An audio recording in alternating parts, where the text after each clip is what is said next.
Hi students, now you go to 9th standard English Unit 1 Memory Poem Stopping by Wounds on Snowing Evening. Author Robert Frost. Let's talk about the author. Robert Frost 1874 to 1968 was an American poet noted for his realist descriptions of rural life. Born on 26 March 1874, he spent his first 40 years as an unknown entity. He received 4 Pulitzer Prizes for poetry and was a special guest at President John F. Kennedy's inauguration. Frost became a poetic force and the unofficial poet laureate of the United States. Some of his famous works are the Road Not Taken, West Running Book, Melting Wall, After Apple Picking, etc. Here whatever say, Robert Frost is a natural poet. அவர் வந்து rural life தான் like பண்ணாரு. இவர் சிட்டியில தான் இருந்தாரு, but வந்து அவர் rural life தான் like பண்ணாரு. born on 26 1874ல அவர் பிறந்தாரு. ஆனா வந்து 40 years லேட்டர் இவருடைய பாப்புலர் ஆனது எப்படின்னு பார்த்தீங்கன்னா 40 yearsக்கு அப்புறமேலு தான் இவரோட நேம் வெளியே வந்தது. He received 4 Pulitzer Prizes. Pulitzerனா அமெரிக்காவில லிட்ரேச்சருக்கெல்லாம் கொடுக்குற ப்ரைஸஸ் தான் சொல்லுவாங்க. 4 டைம் வாங்கியிருக்காரு. ஓகேவா? அது மட்டும் இல்லாம இனாகுரேஷனுக்கு ஜான் கென்னடியோட இனாகுரேஷனுக்கு ஸ்பெஷல் கெஸ்டா பிரசிடென்ட் ஜான் கென்னடியோட இனாகுரேஷனுக்கு ஸ்பெஷல் கெஸ்டா இவரை இன்வைட் பண்ணியிருக்காங்க. அது மட்டும் இல்லாம இவர் நிறைய ஒர்க் பண்ணியிருக்காரு, நிறைய புக்கெல்லாம் ரிட்டர்ன் பண்ணியிருக்காரு. Road not taken, west running brook, mending wall, after apple picking இதெல்லாம் ரொம்ப ஃபேமஸான book. Okay, now you go to poem first stanza. Whose woods these are, I think I know. His house is in the village though. He will not see me stopping here to watch his woods fill up with snow. Whose woods? Woods here mention the forest. Okay, woodsங்கிறது இங்க எதை mention பண்றாங்கன்னா forest தான் mention பண்றாங்க. These are, I think I know. இந்த forest எல்லாம் நினைக்கிறேன். His house is in the village too. இவங்களுடைய இந்த ஃபாரஸ்ட்டுக்கு சொந்தமானவங்க இருப்பாங்கல்ல, சொந்தக்காரங்க இருப்பாங்கல்ல, அவங்க வந்து இந்த ஃபாரஸ்ட்டுக்குள்ள இல்லைன்னு நினைக்கிறேன் அப்படின்னு அவர் நினைக்கிறாரு. அவரு இந்த ஃபாரஸ்ட்டை விட்டு வெளியே இருக்கிற வில்லேஜ்ல இருக்காரு அப்படின்னு இவர் நினைக்கிறாராம். He will not see me stopping here. இங்க நான் நின்னுட்டு இருக்கிறத அவருக்கு தெரியாது. அதாவது இந்த வில்லேஜருக்கு தெரியாது, இந்த ஃபாரஸ்டோட ஓனருக்கு தெரியாது நான் நிக்கிறது. To watch his woods fill up with snow. அவர் என்ன பண்றா, இந்த ஃபாரஸ்ட் ஃபுல்லா ஸ்னோ அப்படியே கீழே வந்துகிட்டே இருக்காமா. அதனுடைய அழகை வந்து நான் ரசிச்சுட்டு இருக்கிறது அந்த வில்லேஜர், அதாவது இந்த ஃபாரஸ்டோட ஓனருக்கு தெரியாது அப்படின்னு இந்த போயட்ரி ஃபர்ஸ்ட் ஸ்டான்ஸ் வந்து எக்ஸ்பிளைன் பண்ணுது. ஓகேவா? I will say one more time. இதோ என்ன எக்ஸ்பிளைன் பண்ணுதுன்னா, whose woods these are, I think I know. His house is in the village though. He will not see me stopping here to watch his woods fill up with snow. இந்த ஃபாரஸ்ட்ல நான் நடுவுல நின்னுட்டு இந்த அழகை ரசிச்சுட்டு இருக்கிறத இந்த ஃபாரஸ்டோட ஓனருக்கு தெரியாது அப்படிங்கிறது மட்டும்தான் ஃபர்ஸ்ட் ஸ்டான்ஸோட explanation. Now we can start second stance. My little horse must think it cure to stop without a farmhouse near, between the woods and frozen lake, the darkest evening of the year. Second stance, whatever telling, my little horse must think it cure. என்னுடைய hours கூட நினைச்சிருக்கும். அதாவது my little ஹார்ஸ்னா எப்பயுமே நம்ம pet animals எல்லாம் சொல்றோம்ல, ரொம்ப like பண்ணி சொல்றோம். அதே மாதிரிதான் இங்கேயும் ஹார்ஸை வந்து மை லிட்டில் ஹார்ஸ்ன்னு செல்லமா சொல்றாரு. மஸ்ட் திங்க் நினைச்சிருக்கும். இட் கியூர்னா டிஃபரெண்ட், அதாவது வினோதமா நினைச்சிருக்கும். To stop without a farmhouse near. இங்க பக்கத்துல எந்த ஒரு ஃபார்ம் ஹவுஸுமே இல்லையே, எப்படி இவர் நடுவில் நின்றுட்டு இருக்காரு அப்படின்னு ஹார்ஸ் கூட என்னை பத்தி நினைச்சிருக்கும். Between the woods and frozen lake, எங்க இவர் நின்றுட்டு இருக்காருன்னு நினைச்சிருக்கோம். அதாவது வூட்ஸுக்கும் ஃப்ரோசோன் லேக்கும், வூட்ஸ்னா ஆல்ரெடி மீனிங் சொன்னேன், forest.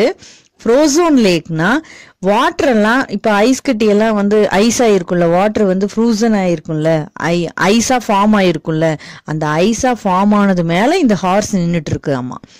The darkest evening of the year, எந்த டைம்ல நின்றுட்டு இருக்குதாமா, டார்க்கா இருட்டா இருக்கிற ஈவினிங் டைம்ல நின்றுட்டு இருக்குது அப்படின்னு செகண்ட் ஸ்டான்ஸ் வந்து மென்ஷன் பண்ணுது.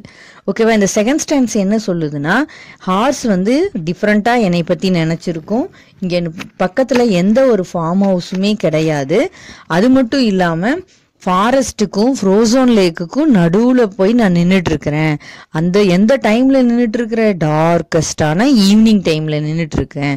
இந்த மீனிங்கை தான் செகண்ட் ஸ்டான்ஸ் மென்ஷன் பண்ணுது. Now we can start third stance. He gives his harness bells a shake to ask if there is some mistake. The only other sounds the sweep of easy wind and downy flake. He gives his harness, அதாவது ஹார்ன்ஸ்னாவே உனக்கு என்னன்னா இந்த strap, அதாவது குதிரையோட கழுத்துல கட்டி இருக்கும் பாத்திருக்கியா, அதே மாதிரி பசு மாட்டோட கழுத்துலயும் இருக்கும், பெல்லு மாதிரி கட்டியிருப்பாங்க, பெல்ஸ். அதாவது இந்த பிக்சர்ல பாத்தீங்கன்னா அப்படியே பெல் மாதிரி இருக்கும், அது வந்து ஷேக் ஆகுதாமா, அந்த குதிரை வந்து பெல்ல வந்து அப்படியே ஆட்டுதாமா. He gives his harness bells a shake, அப்படியே தலையை ஆட்டுறதுனால அது கழுத்துல கட்டியிருக்க பெல்லு வந்து சவுண்டு வருதான். To ask if there is some mistake, அது என்ன கேக்குதாமா, ஏதாவது மிஸ்டேக் நடந்துருச்சா அப்படின்னு அது ஹார்ஸ் கேட்குற மாதிரி அவனுக்கு ஃபீல் ஆகுதாமா. The only other sounds the sweep, அந்த ஹார்ஸ் பெல்லோட சவுண்டு தவிர வேற என்ன சவுண்டு வரும்னா, அப்படியே ஒரு ஸ்மூத்தான ஒரு சவுண்டு வருது. ஆஃப் ஈஸி விண்ட், அவன் மேல அப்படியே லைட்டா ஏர் வந்து பட்டுதுன்னா கொஞ்சம் லைட்டா ஒரு சவுண்டு வரல, அந்த சவுண்டு வருதான். அண்ட் டவுனி ஃபிளேக், அதாவது ஃப்ரோசோன் ஐஸ் எல்லாம் வந்து அப்படியே கொஞ்சம் கொஞ்சமா சின்ன சின்னதா, ஸ்மால் ஃபிளேக்னா ஸ்மால் பீசஸ், அப்படியே சின்ன சின்ன பீசஸா அவன் மேல வந்து விழுகுதாமா. இதுதான் தேர்ட் ஸ்டான்ஸோட எக்ஸ்பிளனேஷன். என்னன்னா, he gives his harness bells a snake, அதாவது ஹார்ன்ஸ் பெல்ஸ் ஸ்னேக்னா தலையை ஆட்டுது, அந்த குதிரை ஆட்டுறதுனால பெல்லு ஆடுது. To ask if there is some mistake, அந்த ஆட்டுறதுல இருந்து ஏதாவது திடீர்னு ஒரு இடத்துல போய் ஸ்டாப் ஆனதுனால இந்த ஹார்ஸ் வந்து கேக்குது, தலையை ஆட்டி ஏதாவது மிஸ்டேக் நடந்துருச்சா அப்படின்னு கேக்குதான். அந்த சவுண்டு மட்டும் இல்லாம, பெல் சவுண்டு மட்டும் இல்லாம அவனுக்கு அந்த விண்டு, அதாவது காத்து வந்து அவன் மேல அடிக்கிற சவுண்டும், அந்த ஸ்னோ எல்லாம் அப்படியே ஸ்மால் ஸ்மால் பீசஸா கட் பண்ணி அவன் மேல விழுகும்போது ஒரு லைட்டா அவன் மேல விழுகுது இல்ல, அப்போ அந்த சவுண்டும் கேக்குதாமா. Now we can see fourth stance. The woods are lovely, dark and deep, but I have promises to keep, and miles to go before I sleep, and miles to go before I sleep. The woods are lovely, dark and deep. Lovely here mention the beautiful. டார்க்னா ரொம்ப இருண்டா இருக்குதுல, அதை தான் சொல்லுவோம். டீப்னா ரொம்ப உள்ளுக்குள்ள, இந்த ஃபாரஸ்டுக்குள்ள நல்லா டீப்பா உள்ளுக்குள்ள வந்துட்டா நல்ல லவ்லியாவும் இருக்கு, டார்க்காவும் இருட்டாவும் இருக்கு. ஆனா நம்ம இது ரொம்ப நல்லா தான் இருக்கு, இந்த ஃபாரஸ்ட்ல நின்றுட்டு நான் வேடிக்கை பார்க்கறது ரொம்ப நல்லா தான் இருக்கு. பட் எனக்குன்னு ஒரு ரெஸ்பான்சிபிலிட்டி இருக்குல்ல. But I have promises to keep, இங்க ப்ராமிசஸ்னு மென்ஷன் பண்றது என்னன்னா அவனுடைய ரெஸ்பான்சிபிலிட்டியை மென்ஷன் பண்றாங்க. இந்த ஒரு நேச்சுரலை போய் நான் ரசிக்கிறேன்னு சொல்லிட்டு நான் அங்கேயே போய் நின்றுட்டு என்னால இருக்க முடியாது. But I have a promises to keep, எனக்குன்னு ஒரு ரெஸ்பான்சிபிலிட்டி இருக்கு. and miles to go before I sleep and miles to go before I sleep. Listen பண்ணு, இந்த 2 lines வந்து very very important for every person. இந்த 2 lines வந்து ஒவ்வொரு மனிதனுக்கும் ரொம்ப important. நம்மளுடைய ரெஸ்பான்சிபிலிட்டி, அதாவது நம்மளுடைய ஒர்க்கை எல்லாம் அன்னன்னைக்கே முடிச்சிட்டு தான் தூங்க போகணும். அதுதான் மெயின் ஆனது இந்த வேர்டு மூலியமா நம்மளுக்கு எக்ஸ்பிளைன் பண்றாங்க. ஓகேவா? ஸோ இப்போ 4th stanza whatever telling the woods are lovely dark and deep, but I have promises to keep and miles to go before I sleep and miles to go before I sleep. The woods are lovely. நாம ரொம்ப நேச்சுரலா ரொம்ப love பண்ற மாதிரி இருந்தாலும் சரி, நம்ம எந்த விஷயத்துல இருந்தாலும் நாம வந்து நம்மளுடைய, நீ எந்த ஒரு எக்ஸாம்பிள், நீ ஒரு சினிமா பார்க்கணும்னு ஆசைப்பட்டா சினிமா பார்த்துக்கலாம். ஓகேவா? சினிமாவும் பார்த்துக்கோ. அதே சேம் டைம் உனக்குன்னு ஒரு ரெஸ்பான்சிபிலிட்டி இருக்கும்ல, அதை வந்து கரெக்டாக அன்னைக்கு வேலையை அன்னைக்கே முடிச்சுட்டு தூங்க போகிறதுக்குள்ளே முடிச்சுக்கணும். அதை தான் இந்த 4th ஸ்டான்ஸ் வந்து உனக்கு எக்ஸ்பிளைன் பண்ணி கொடுக்குது.